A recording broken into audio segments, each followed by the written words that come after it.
পানান্তরে প্রথম patient admission দিব, ঠিক আছে? কমফোর্টেবল নেই, দেখো ঘুমাই দেখো, ঠিক আছে? ঠিক আছে, হ্যাঁ খবর আসলাম রুম একলা একলা। তো একজন দাদা আইসে আমরা ট্রেনে বাড়ি হলো ধর্মনগর, তো তাকে কাজের ক্ষেত্রে গুয়াহাটি থাকে।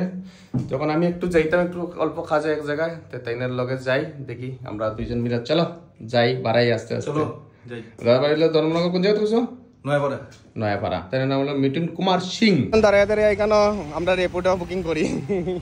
আমি তো তোমার হেলমেট দেখে আমার বাইক লিয়ে আইছো, এটা একটা লেটেস্ট কথা, কিন্তু তাই না তো হেলমেট আসবে। হ্যাঁ হেলমেট দেখে আমার বাইক লিয়ে আইছি, কিন্তু দেখি পরে বাইক নাই।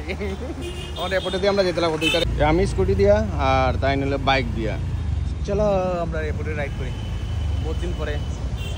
নিজের গাড়িলে ঘুরতে ঘুরতে রেপুটা চলা হয় না। গুয়াহাটি আয়া রেপুটা। আমরা আছি তো এখন পল্টন বাজারের আশেপাশে, যাই মহিলা লাল গণেশ। পুরা থেকে খুঁজতে খুঁজতে পাই না আমি, এখন গুয়াহাটি ধরছি মালটারে। বাইক আইছে ত্রিপুরা থেকে, এখন TR01 থেকে বাকি আইছে S01, বুঝছো? মানে ধরছি এখানে কাহিলে পাড়া রোডে লাল গণেশ।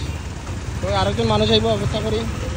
আমরা তো দাঁড়াই দিছি, আরেকজন আইলে এরপর যাইবো আরেকটা জায়গা, আরেকজন লাগে অপেক্ষা করি। একজন আইছে আমার, কইলে আসবে কইলে আসবে?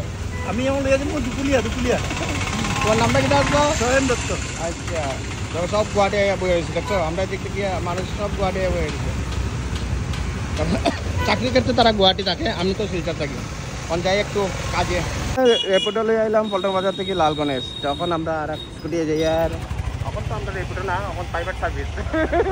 প্রাইভেট সার্ভিস আমরা যাই। আর এখন আমার কাজে আইসে সাহায্য করেন, ধন্যবাদ আপনারে। আপনি টাইম পার করে আইছেন, অসংখ্য অসংখ্য ধন্যবাদ আপনার। Thank you. তো আগরতলা থেকে আইয়া, আগরতলা থেকে ওখানে গুয়াহাটি স্কুটি চালায় কারণে অত খুঁজাখুঁজি করতেছি। এই দেখুন হসপিটালে বেডের লাগি, কারণ কি আমরা এখন সেন্টারে তো বেড ছাড়া হইতো না, পেশেন্ট নিচে ঘুমানি হইতো না, ওই কারণে বেড লাগে। প্রায় 50টা মতো বেড লাগে। তো ওই কারণে গুয়াহাটি একটু বেডের রেট কি আছে কি না এগুলো দেখার লাগে আইছি।